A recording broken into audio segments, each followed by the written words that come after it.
என்னென்ன காரியங்கள் செய்வதன் மூலமாக நமது நோன்பு பாத்திலாகிவிடும், என்னென்ன காரியங்கள் நடைபெற்றாலும் நமது நோன்பிற்கு எந்த விதமான பாதிப்பும் ஏற்படாது என்பதைத்தான் இந்த வகுப்பிலே நாம் அறிய இருக்கின்றோம். பொதுவாக ரமலான் வந்தவுடனேயே பல மக்களுக்கு பல்வேறு விதமான சந்தேகங்கள் இருக்கும்.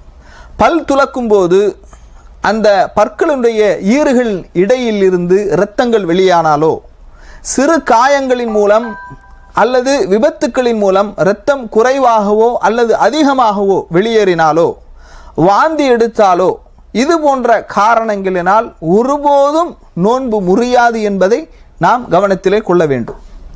இரத்த தானம் செய்தல், ஊசி வழியாக உடம்பிற்கு மருந்து செலுத்துதல், ஒருவர் நோய்வாய்ப்பட்டு விட்டார், கடுமையாக காய்ச்சல் அடிக்கின்றது, அவசரமாக அவருக்கு ஊசியிட வேண்டும்.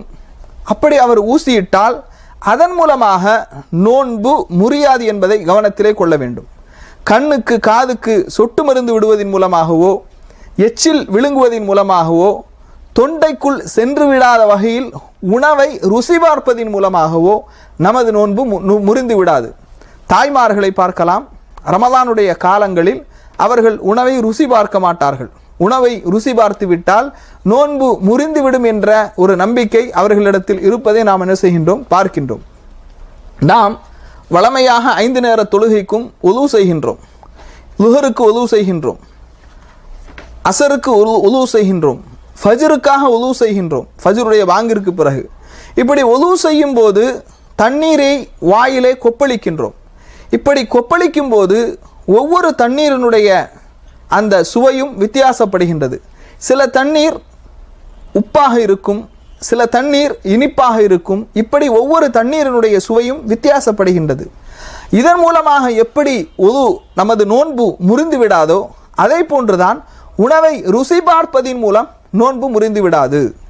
நோன்பு முறிந்து விடாது.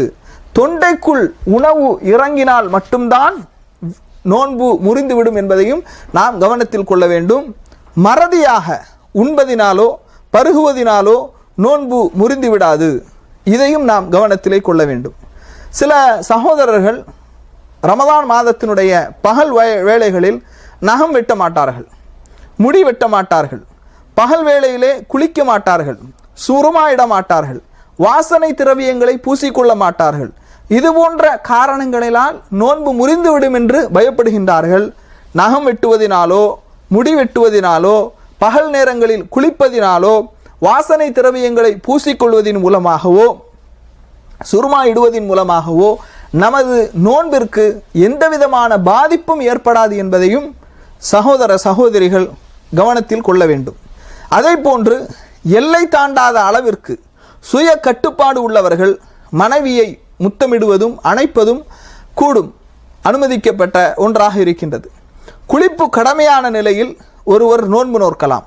குளிப்பு கடமையான நிலையில் ஒருவர் நோன்பு நோக்கலாம். ஃபஜ்ருடைய தொழுகைக்கு கண்டிப்பாக அவர் குளித்தாக வேண்டும். இதையும் நாம் என்ன செய்ய வேண்டும், இந்த ரமலானில் மக்களுக்கு பரவலாக காணப்படக்கூடிய சில சந்தேகங்களும் அதற்கான சில விளக்கங்களையும் குர்ஆன் சுன்னா அடிப்படையில் உங்களுக்கு நாம் சொல்லியிருக்கின்றோம். இதையும் நீங்கள் கவனத்தில் கொள்ள வேண்டும்.